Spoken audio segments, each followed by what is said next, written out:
Hello, नमस्कार. कसे आहात? मजेत ना? मजेतच राहा. आजचा व्लॉग ना गुढीपाडव्याच्या आदल्या दिवशीचा आणि गुढीपाडव्याच्या दिवशीचा असं दोन्ही मिळून आहे. तर आजच्या व्लॉगला सुरुवात करते. 4 वाजेपासून दुपारचे 4 वाजले होते. आणि त्याआधी एक गोष्ट सांगते की तुम्ही आता टायटल वाचलं असेल की माझी चूक मला भारी पडली. खरंच खूप भारी पडली आहे ती चूक. आणि आता म्हणजे प्रत्येक वेळेस ती चूक मी करणार नाही. कानाला खडा लावला आहे. तर आता 4 वाजले होते आणि कपडे मी दोरीवरचे उतरवलेले सगळे आणि आता घड्या घालते. तर सकाळी ना काय होतं, सगळ्यांच्या आंघोळी वगैरे लवकर होऊन जातात. सगळेच सकाळी ऑफिसला जातात, त्यामुळे 7:30पर्यंत माझी मशीन वगैरे होऊन जाते आणि वाळतसुद्धा घातले जातात अगदी, आणि 12पर्यंत सुकूनही जातात बरेचसे कपडे. पण आळस येतो, कधी कधी लक्ष नसतं कपडे काढायचे दोरीवरचे म्हणून. आणि मग जेव्हा दुपारी रेस्ट करून उठते ना, तेव्हा आठवतात की कपडे हे अजून दोरीवर आहे.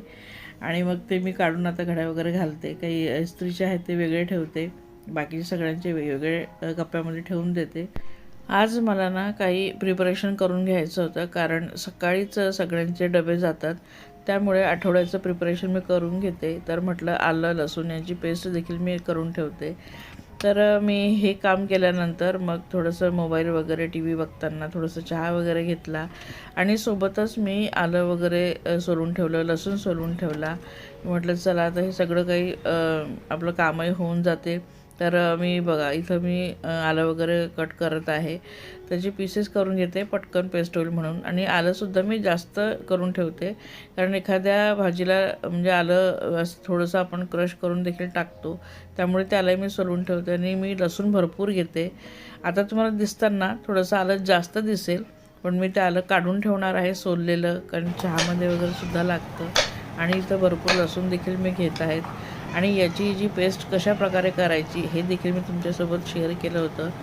तर आता माझी चूक तुम्हाला सांगते काय झालं. तर मी इथं हा पूर्ण व्हिडिओ केला होता कशाप्रकारे पेस्ट करायची. आणि इथं बघा मी इथं ऑइल वगैरे घालते त्याच्यामध्ये. ही पेस्ट पूर्ण कशी करायची ते देखील शूट केलं होतं. एक छान रेसिपीसुद्धा शूट केली होती. पण काय झालं की ते माझ्या हातून चुकून डिलीट झाली. गुढीपाडव्याच्या दिवशी संध्याकाळी मी हा व्लॉग एडिट करताना माझ्या हातून गॅलरीमध्ये जाऊन ह्या सगळ्या क्लिप्स डिलीट झाल्या.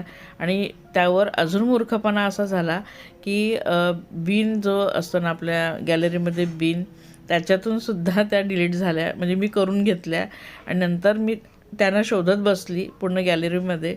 लक्षात आलं की त्या बीनमधून सुद्धा मी उडवून टाकल्या. तर असा माझा मूर्खपणा मला भारी पडला. खूप छान रेसिपी शेअर करायची होती आणि बरंच काही अजून त्यामध्ये होतं आणि ते काही मला शेअर करता आलं नाही. पण हरकत नाही, त्याहून अजून छान अशी गोष्ट मी शेअर करते. तर हे ऑर्गनायझर शेअर करते. हे पार्सल आलं होतं, पुरुषने मागवलं. आम्हाला सरप्राईज होतं, म्हणजे त्याने सांगितलं पण नव्हतं आणि मागवलं. खरं तर याच्यावर आमचं बोलणं झालं होतं, पण म्हटलं हा कधी मागवतो माहीत नाही, पण त्याने हे मागवलं. आणि मग ऑफिसमधून आल्यानंतर त्याला असेंबल केलं, व्यवस्थित त्याला अरेंज केलं. तर असे 8 कंपार्टमेंट आहेत हे. तर याला तुम्ही हाफ हाफसुद्धा डिवाईड करू शकतात. तर त्याच्याबद्दल मी नंतर बोलते. आणि आता हा गुढीपाडव्याचा तुमच्यासोबत शेअर करते. छान बाहेर मी रांगोळी घातली होती अगदी छोटीशी, आणि त्यावर गंगाळ वगैरे ठेवलं होतं. हे जे मी दररोज ठेवत असते, त्यात पाणी आणि फुलं वगैरे हे सुद्धा मी दररोज ठेवत असते. आजसुद्धा मी ठेवलं आहे, पण खाली रांगोळीसुद्धा घातली होती. आणि उजव्या बाजूला देखील दाराच्या मी रांगोळी घातली होती, पण छोटीशीच घातली होती. फार काही मी मोठी रांगोळी वगैरे घालत बसली नाही, कारण आज गुढीसुद्धा मलाच उभारायची होती. इंगळे साहेब गेले होते नाशिकला आणि ते रात्रीच येणार होते म्हटल्यावर मग मला सगळं करावं लागलं. तर इथं गुढी उभारली आहे मी माझ्या, म्हणजे मला जशी जमेल तशी.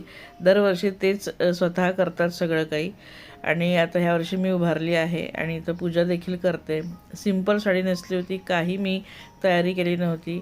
यावर्षी थोडंसं ना सण करायच्या वेळेस ना बाबांची जास्त आठवण येते. असं नाही की आम्ही सोबत सण करत होतो, ते त्यांच्या घरी मी माझ्या घरी. पण सण आला ना की त्यांना खूप उत्साह म्हणजे यायचा, आणि तो उत्साह आम्ही लहानपणापासून बघत आलो आहोत. तर अशा काही आठवणी मग त्यांच्या म्हणजे जाग्या होतात आणि त्यांची आठवण येते. असं सण असला की मग तो सण करण्याची इच्छाच नाही राहत. पण आपल्या घरासाठी, आपल्या संसारासाठी आपल्याला ह्या परंपरा चालवायच्या आहेत, त्यामुळे त्यांच्या आठवणीसह मग असा सण साजरा करते. पण मी सिंपल पद्धतीने करते सध्या तरी. माझीसुद्धा इच्छा होत नाही, पण हे आपल्याला करावं लागतं. तर अशी पूजा वगैरे मी घातली होती. पूजा वगैरे केली होती, दिवा वगैरे अगरबत्ती वाढली, नंतर नैवेद्य देखील दिला होता.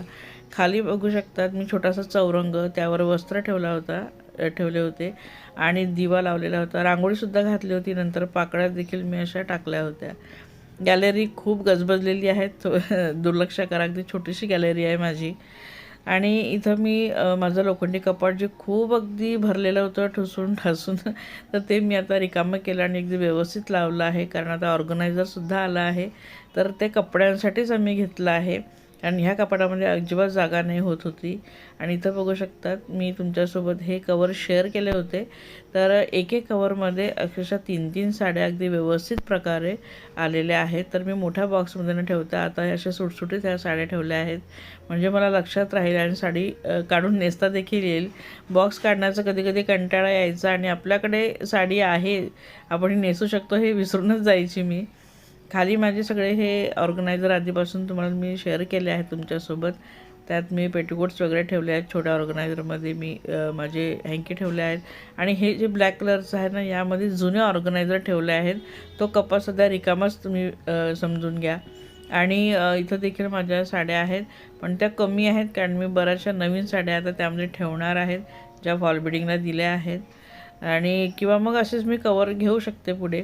हे माझे ड्रेसेस आहेत विदाऊट प्रेसचे, विदाऊट इस्त्रीचे, म्हणून त्यामध्ये ठेवले आहेत. आणि इस्त्री केली की मग यामध्ये अजून छान अरेंज करेल.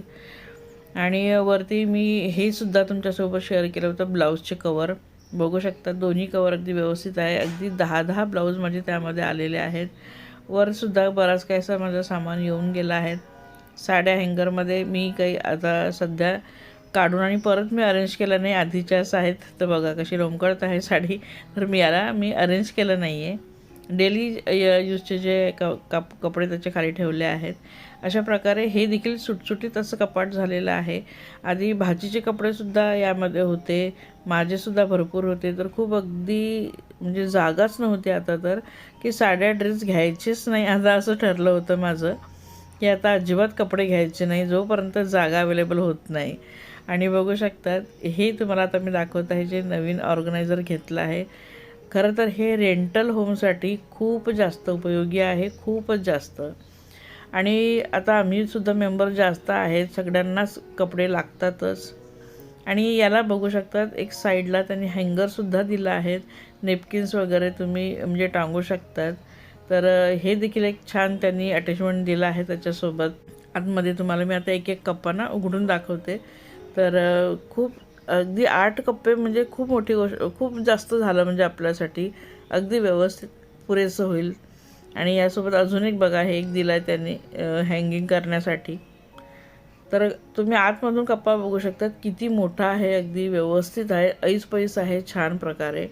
तर असे तुम्ही रेंटल होममध्ये राहत असाल ना, तर असे तुम्ही घेऊ शकतात. यांना तुम्ही फोल्ड करून दुसऱ्या ठिकाणी तुम्हाला शिफ्ट व्हायचं असेल तर आराम शिफ्ट होऊ शकतात.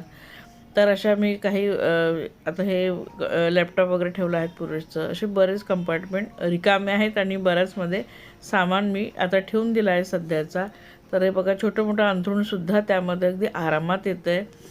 तर इथं बघू शकतात 1-3 चादरी आणि काही दरी वगैरे भरपूर आहे, म्हणजे चटई वगैरे.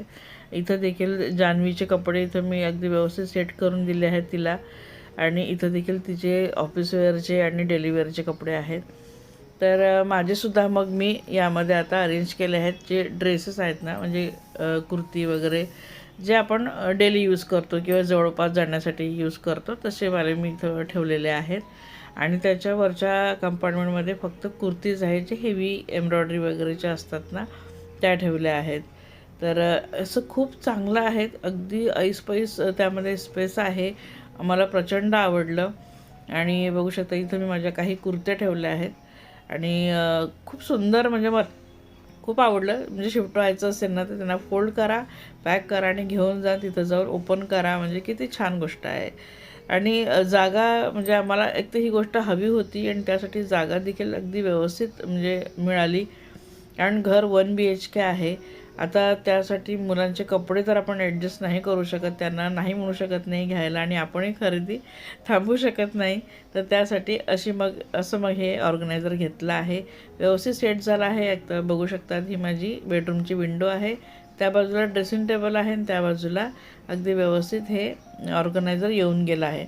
याला तुम्ही वेगवेगळ्या कप्प्यांमध्ये करून आणि किचन किंवा मग लिव्हिंग रूममध्ये सुद्धा ठेवू शकतात. काही त्यामध्ये वस्तू ठेवू शकतात. तुम्हाला कसं वाटलं हे ऑर्गनायझर मला कमेंट करून नक्की सांगा. आणि आजचा व्हिडिओ आवडला असेल तर लाईक करा आणि चॅनलला सबस्क्राईब करायला अजिबात विसरू नका. बाय.